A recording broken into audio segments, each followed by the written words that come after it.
Okay, hello. Everything's ready to go in another less than a minute.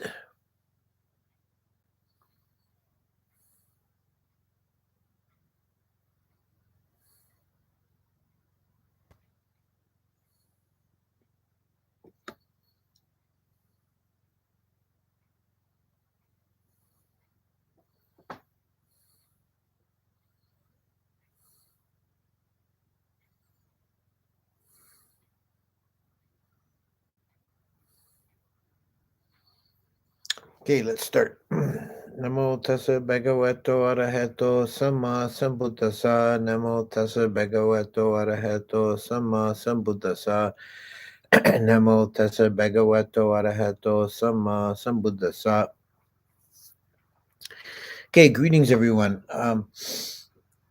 This week I'm going to start a series on the five aggregates, and this should take us through to the end of March. And in April, I'll be taking a break from this. So I'm going to do a retreat in April. So at the end of March, I'll take a few weeks off, and I'll start again in May.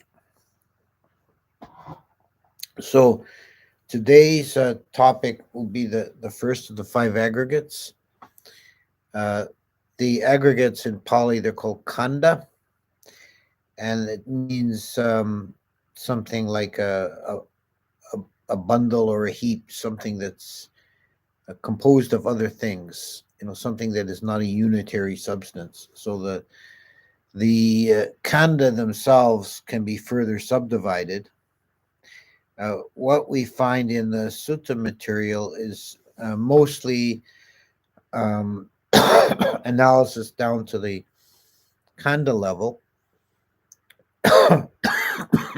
But the Abhidhamma takes it much further, analyzing things down to the level of individual dhammas, or which is considered to be the not an ultimate reality in a kind of metaphysical or ontological sense, but an ultimate in terms of analysis. Once you get down to the level of individual dhammas, you can't really analyze anything any further.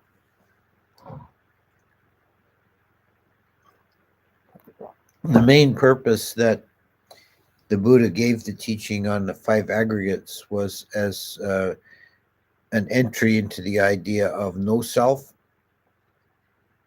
anatta, the idea being that you examine a being uh, and the functioning of a being, and all you find are these five aggregates. You do not find anywhere an abiding essence or a self. The well-known example is from Melinda Panya, the simile of the chariot. When you um, break up a chariot into its parts and pieces, you cannot find in this pile of parts the essence of a chariot.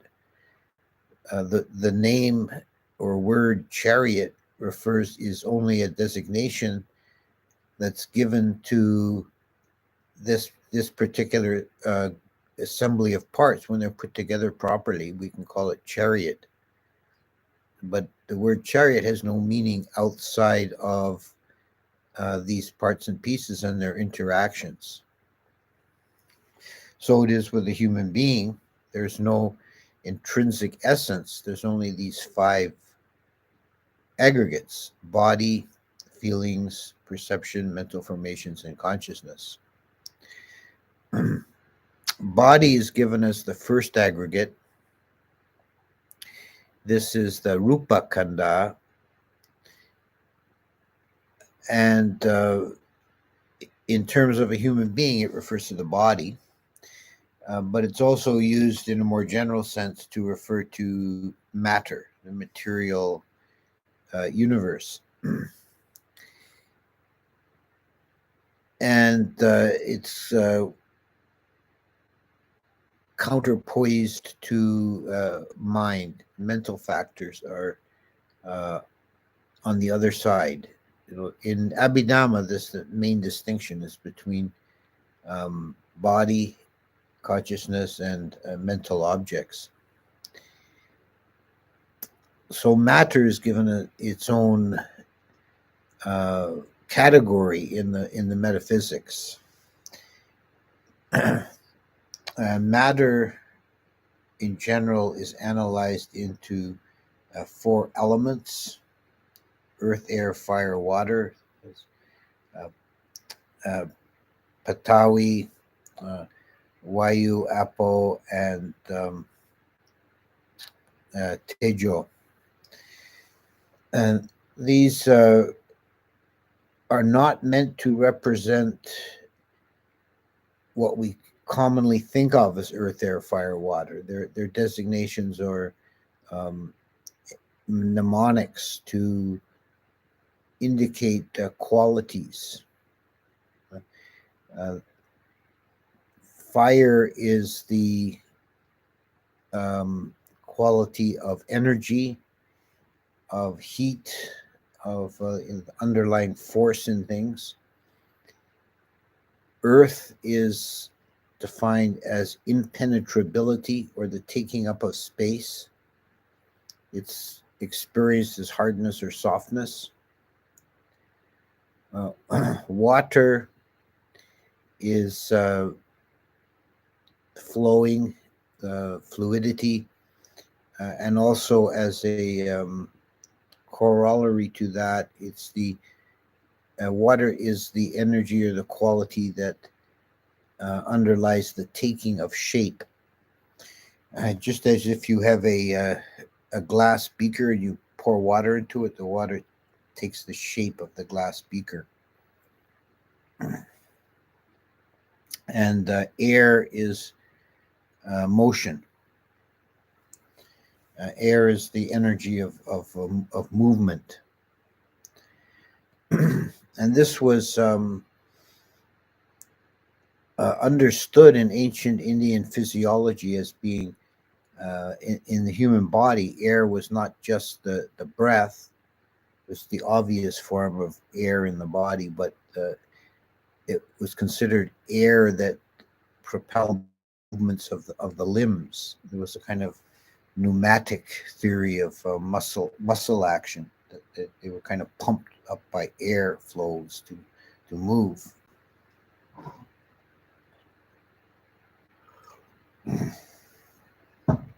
I've seen this in a writing by a modern Burmese meditation teacher, talking about people who slouch in meditation is because their air element is too weak to hold the spine up.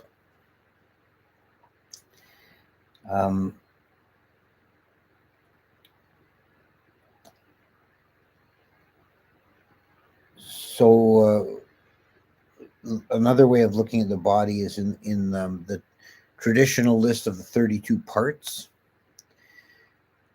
This is a way of looking at the body as an assembly of parts and pieces and fluids and organs. And these can also be related to the elements, and the fluids are all like blood, spittle, urine, and so on, are variants of water element, and bones and skin and nails and teeth are earth element. Air element is the breath and the motion of the limbs, and fire element is the energy of the heat in the body, and in particular the energy of digestion.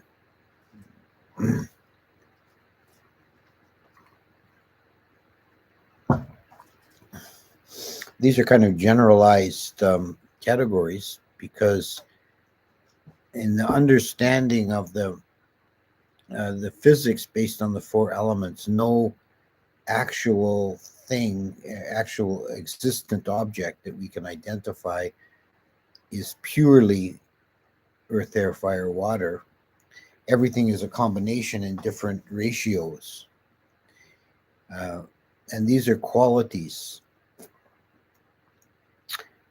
There was in Indian philosophy, there was the pre-Buddhist Indian philosophy, there was the idea of a own essence, swabhava, uh, of anything you could identify. It had an essence that was modified by various qualities. This is very much like the Western ideas of the Greeks, like Aristotle, that there was essence and qualities. The Buddha's view, or let's say maybe not to identify it directly with the Buddha himself, but Buddhist philosophy as it emerged in the Abhidhamma saw that there were these qualities, but there was no essence that they adhered to. There's only an interplay of these various qualities. So this is another way of seeing emptiness or not self or sunya, that everything is essenceless, substanceless. This is an important way of viewing the emptiness of things. There's only a fluctuating combination of these qualities that combine to make the subjective experience of real objects, of substantial objects. But in an ontological level, there is no real fundamental object. So matter and the body have the appearance of being solid, compact objects, but when it's analyzed in more closer detail, it's seen that there's no abiding substance anywhere. It's just the interplay of these qualities.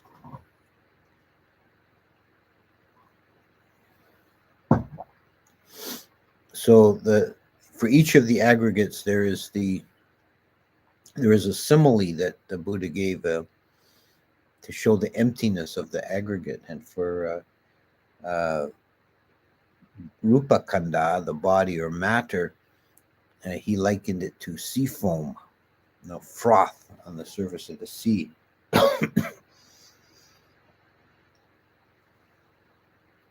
Something that has an appearance of some stability and solidity, but it's illusionary.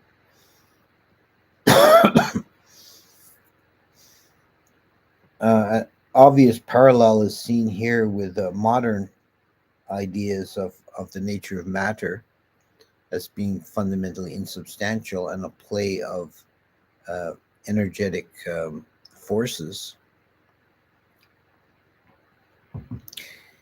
It's interesting that modern physics recognizes four fundamental forces: gravity, electromagnetism, the two nuclear forces, the weak force and the strong force.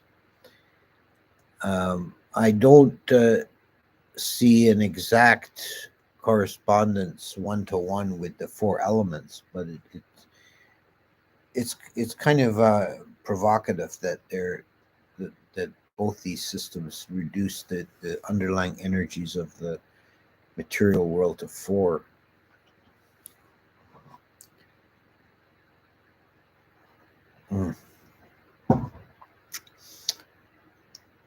So, as I said at the outset, the purpose of analyzing things in terms of the aggregates is to see the lack of a self anywhere. One of the teachings of the Buddha is that, in relation to the aggregates, is that any of the aggregates can become the source of an identity of self. One can falsely create a self around any of the five aggregates. So, and this in one of four ways. So it makes 20 ways altogether in which beings create a self or an illusion of self. So using the body as the example, one can fall into the view that I am the body, or the body belongs to me, or I am in the body, or the body is in me. And you can fill this in with any of the five aggregates. He also said elsewhere that one can identify, some beings identify the self with the body, and others identify the mind as a self. And he said, seeing the mind as a self is 16 times more foolish, because the mind is quicker than the body, meaning the impermanence of the mind objects falling away occurs 16 times quicker than objects of the body. This is an early reference to an idea that's elaborated in the Abhidhamma, that it takes 16 mind moments to fully cognize an object, and a physical object to be cognized, must remain in existence for those 16 mind moments. So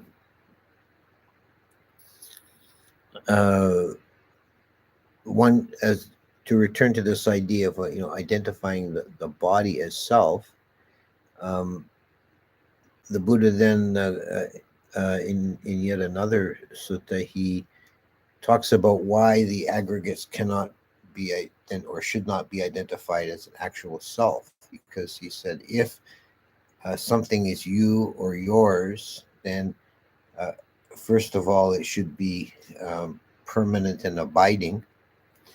This is maybe not evident, but it's a reference to the Indian idea of Atman, or self, as the abiding, unchanging essence. So obviously, the body is not unchanging or eternal. This is quite obvious in the case of the body. But his other example is that if something is you or yours, you should have control over it. It should be subject to your will. And we cannot, in the case of the body, we cannot will, may I be taller, may I be shorter, may I be thinner, may I be fatter, may I be stronger. We can't will those things. If we can indirectly change the body, it takes effort. We can decide, I want to be stronger, so we take up weightlifting, and over time you can change the body, but you can't do it by a simple act of will. So it's not our possession.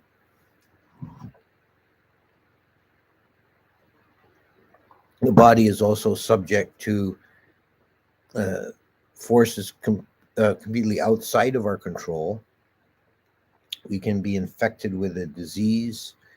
We can have injuries or accidents. There are many ways the body can be damaged, completely outside of our control.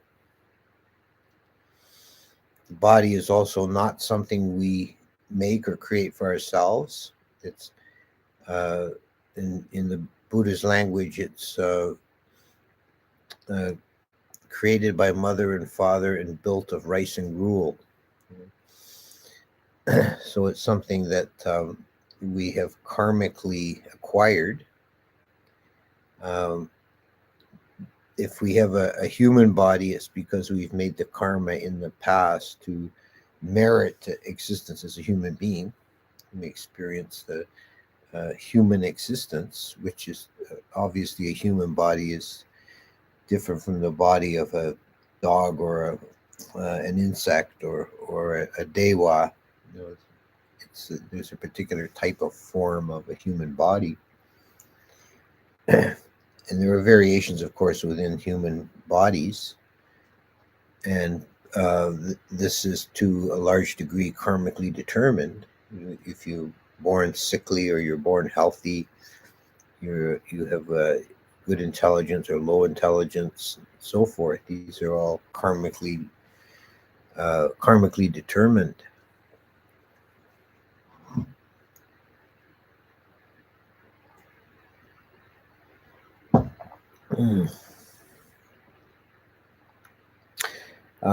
Thinking about the not self nature of the body, one of the ways, looking at it from perhaps a more modern perspective, one of the ways of seeing not self, or to break down the idea of not self in the body, is the idea of fuzzy boundaries. Where is the limit or the boundary of your body? This seems, at a naive level, you could say, well, it's the skin. But the outer layer of skin is dead, and it's constantly flaking off. So what point does that cell that's flaking off cease to be part of the body? Also, the body is constantly exchanging material with the outer universe. With every breath, we're exchanging air molecules, and we eat and drink and we excrete. So we're passing material from the outer world into the body and then out of the body constantly. So the body is not so much as an abiding substance, but as a persistent pattern. It's like if you have a creek or a stream of water, sometimes you'll see a little whirlpool in there. The water kind of backflows and makes a little whirlpool. And that can persist for hours or days. But the actual material, the water molecules, do not stay in one place. They're constantly, the upstream molecules are flowing around in that whirlpool and out again. So at each instant there are different molecules making that, continuing that pattern. And so there's a persistence of pattern, but not of substance. And this is what we see with a living organism. It's a kind of a template or a pattern that is constantly being refreshed, constantly exchanging material with the outer world.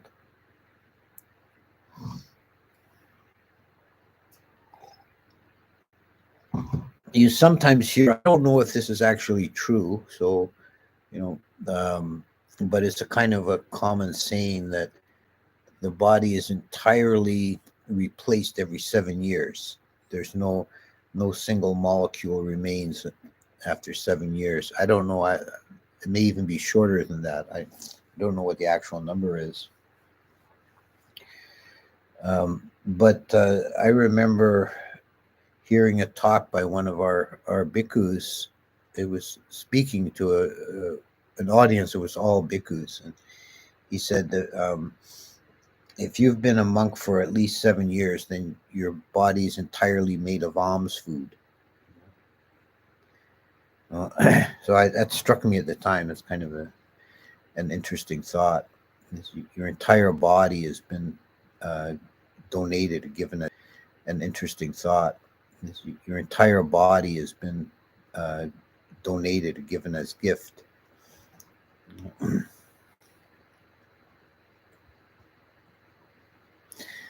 So if that's true, that 7-year thing, I'm on my 4th alms food body now, and working on my 5th. So that's another way of seeing the body as impermanent, or to see it as impermanent, to see it as without abiding essence, and as dependently arisen. It depends entirely on exchange of material with the outer world. So to identify any of this as me or mine is very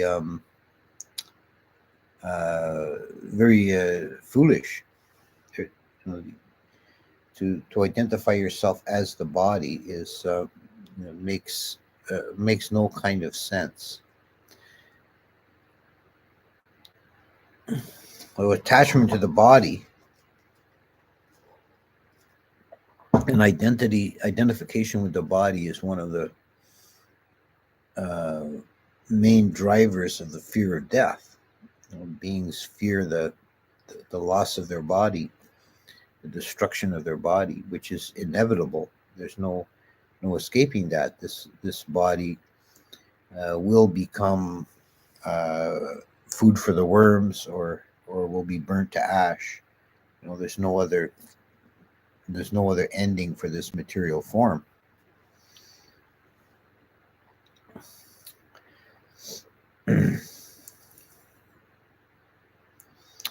Another way of seeing not self in the body is to contemplate the workings of the body. And here again, in modern times, we have a much finer grain of understanding of that.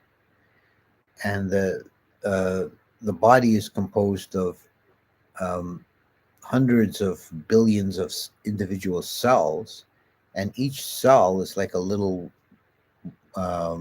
microorganism on its own. The interior life of a cell is quite complex, with the various cell suborgans creating protein and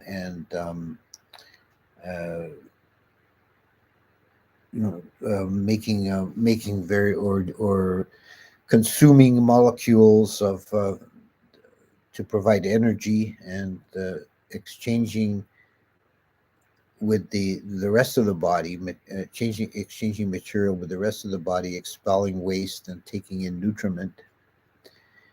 And of course, there's the genetic code at the core that serves as the template for the creation of proteins that then make up all the structures of the body. And all this is going on. This is going on billions of individual locations throughout your body at each moment of the day, and you have no control of it or even any knowledge of it. A couple of hundred years ago, no one even understood that we were composed of cells, had no idea of it. So, but they worked perfectly fine, whether we know about them or not. And all this process is the basis of our biological life, and it's entirely outside of any kind of will or direct knowledge.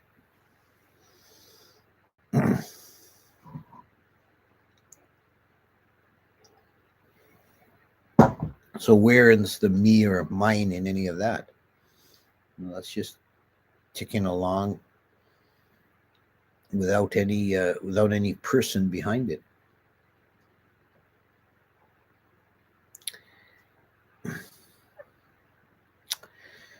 So I think that's a pretty decent overview of the body. And next week we'll move on to Vedana, or feeling. So let's see what we got in the chat here. How can this knowledge be used for healing? Some doctors acknowledge that diseases like cancer stem from mental reaction to life conditions. Yeah, I think that's definitely true, that the health of the body has a very strong relationship. One of the strong determinants of the health of the body is the mind.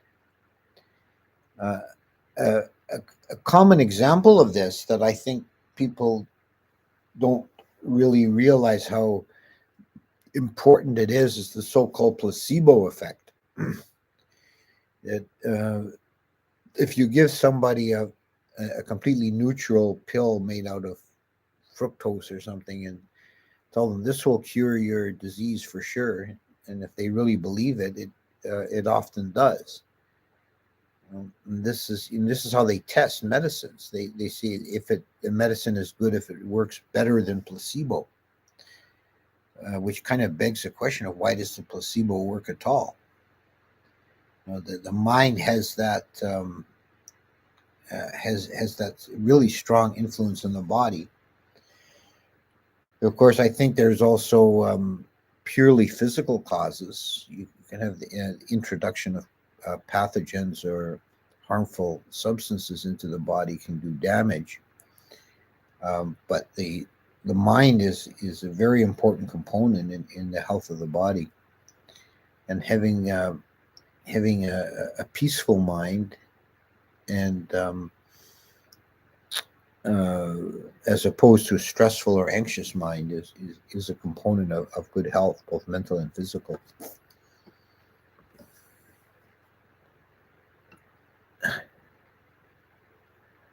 Is it correct to think of the four elements as solid, liquid, gas, and heat energy? That's not bad. I mean, that's as long as you take them again as kind of metaphors, because solid, liquid, gas, and heat energy in modern understanding would be like four states of the same substance. Like a liquid can change into a solid when it freezes, for example. Adjan, please excuse the tautology, but would you say that the body is purely material and the other four aggregates are purely immaterial? Yes. Yeah, that's exactly right. Uh, that's a bit more clear in the Abhidhamma analysis, but that's clear that the body is the one and only material aggregate.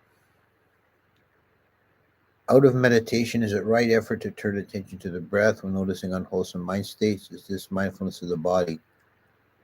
Yeah, that's something you can do. You can also use the breath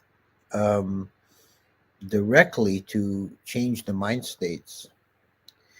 If you're anxious, if you're feeling anxious or stressed, if you consciously force yourself to breathe calmly, that will calm the mind. There's a feedback loop between the mind, the state of mind, and the breath.